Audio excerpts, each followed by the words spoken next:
जैसे कि आप लोगों ने इस वीडियो के माध्यम से देखे होंगे, ये वही आकांक्षा दुबे जिस होटल में रहती थी, जिस प्रकार सीसीटीवी कैमरे में सामने दिखाई दे रहा है, क्या यही लोग हैं जो आकांक्षा दुबे की हत्यारे का सबसे बड़ा अपराधी है।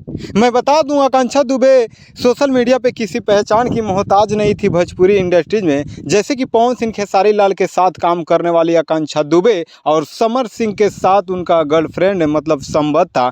क्या लग रहा है जिस प्रकार सोशल मीडिया पे चल रहा है कि समर सिंह ही आकांक्षा दुबे की हत्यारे हैं।